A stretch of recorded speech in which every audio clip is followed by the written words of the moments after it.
naye mwana wange nsesenseko bw'obanga oyagala okufa obubi tokunamira Katonda tokunamira ggulu. Abasirikale aba poliisi bafuddeko CPS ne bajja ewange mbunkole statement bye nayogedde mu lumbe naye mmwe nze statement njikola bwa magambo si bano bawololwe balabika nti waliwo ekikolebwa buli bukubi. Me, what I said is simple. What did you say? The president does not believe in political assassinations because tukirabye nti abanupu bawamba emikolo gy'okuziika ne baddira ekyo ne bakiteeka ku NRM.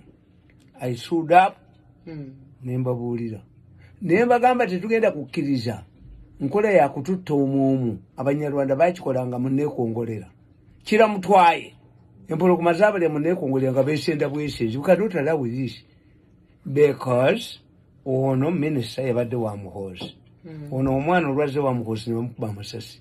Kitegeeza abamuhoozi bwe tunakkiriza eno issue embeera neebeera etyo kiramutwaye nababuulidde ne baga nti abaana b'omukazi ow'embe kakati abapoliisi ne babagamba muyitaani bakayodde oluyoola naye bagambye abasirikale bage timukaleke bambi batumye katumi mbwa bagituma butumi mirundi omuyita ku poliisi gwe ku CPS ng'omuyita ng'ayitaani naye oba yakulya CPS ababuzaabuza nfa yaabwe.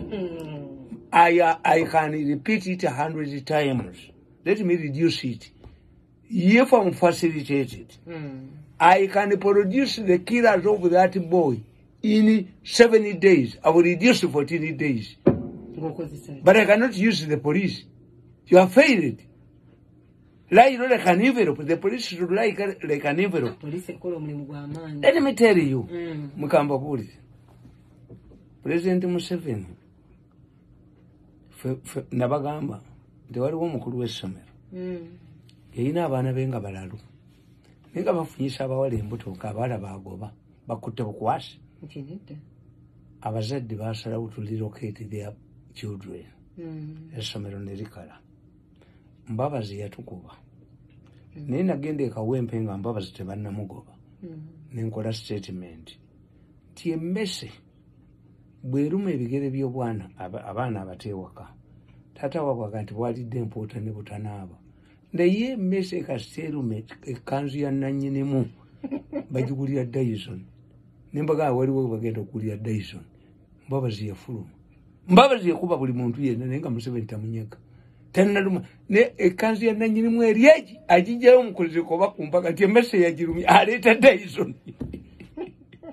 Naye mbagamba ekyokubiri tiwaliwo kabaka bamugamba nga nti empologoma eridde abantu eridde nnyabo lwe yali annyina teyalinda nabambo wayamulira mu kkubo. Museveni kasaba akutte ku mwana we yayise omusajja mumulowooza byakozanya nabagambye ti Museveni yayise omusajja for 8 hours n'amukubira obutambi a catalogue of CDs aleeta kano ate buli agenda okubira abali mu parliament mugenda kulaba banaye mwekapike. Omanyi omukazi bwe yeekanga atadda mu nsonga omuzungu yaggula bbuutu omuzungu kasaati yaggula bbuutu omukazi bwe yeekanga adda mu nsonga kati abakitutu abagondi bali mu nsonga bwe batya bw'okubamu bodaboda nekuba omukazi ekigwadda mu nsonga omukazi bw'atya adda mu nsonga ne bw'aba mukadde gondi jini zizitani zikola liva. I'm telling you. Yes, I'm a researcher.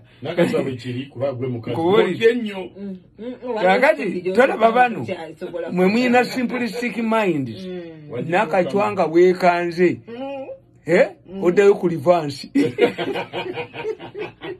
omukazi bwe yeekanga addayo ku livansi omuzungu bwe yeekanga apama fe abasajja nga tuweekanze hajjaje ya mutaka jaddukira tolaba ayinza okuba nga owa bebi ogamba bebi yakwaziseeko.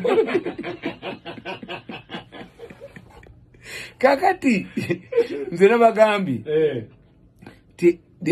mu Uganda mwine ekintu kiri kimu simplistic approach to issues. There are two issues in Uganda. Simplistic approach to issues. Two, to group psychology. The Westerners believe in marriage. Why? Tebaina maloko. Tikine songa. Others are very arrogant. Kamba webyo kulabira ko bisatu. Nabagamba ndibaleta banna Kenya. Kamara, Nyangusa, n'abalala. Ne babawa billions. Bakube muhozi. Bamufule comedian. I intercepted the plot as usual miso. President akatambi n'akakwata. Nayita omusajja n'amugamba, go and apologize to muhozi. Nabadde ndaba ku byuma byange mwenda byayita amajini because it is unbelievable.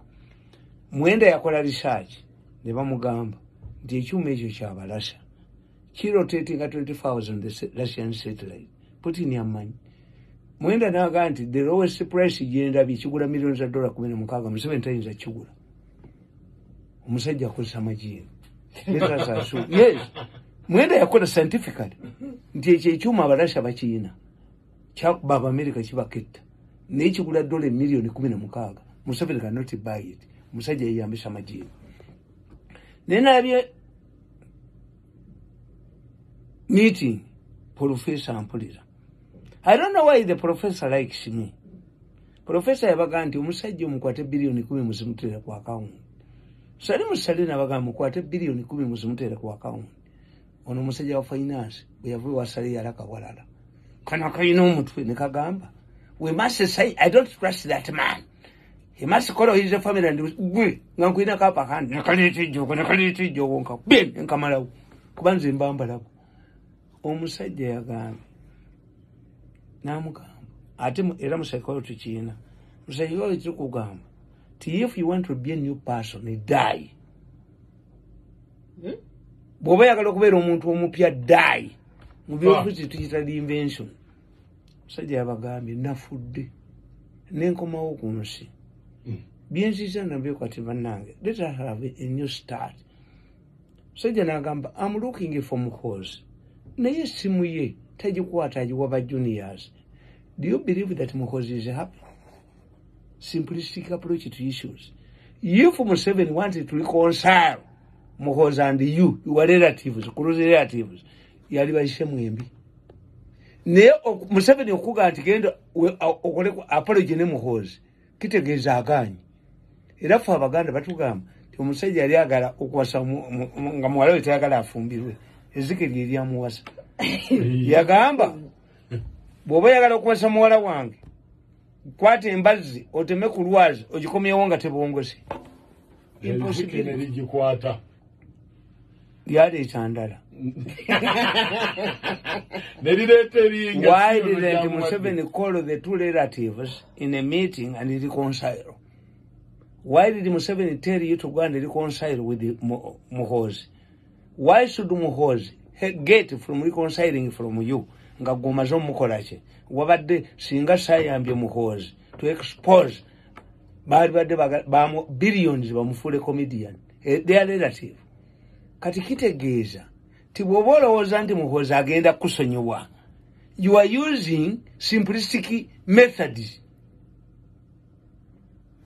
Ne bwaba mukazi nena kachwanyirira ayambala bulungi kakati kwe kankobole ne bwaba mukazi nga wamukubye kubanga muyombye osoka mutumira mulamu wo nga agenda mukakanye gwe togendayo ate bw'ojjanga ewanga ayina eddogoti. Omanye eddogo n'eddogoti byawukanira. Kati nze ayina eddogoti gwe kyokola ogamba mukazi wange talya maluma era bamutwalira ennyama naye ng'omikisinzeemu eddogoti lirimu vvu kati saakiri akomawo bukomiddi naye gwe togenda you don't appear. Why do men kneel before women nga babawo empeta? Nga wano ba proposing to humble themselves. Why? Okubalaga nti tuli bakaka tosobola kuzaala nga omukazi takozaki naye ate Emigo oya humbling himself before you. Mutabani wanajja n'afuka bamuwala we Emigo egimutugusa.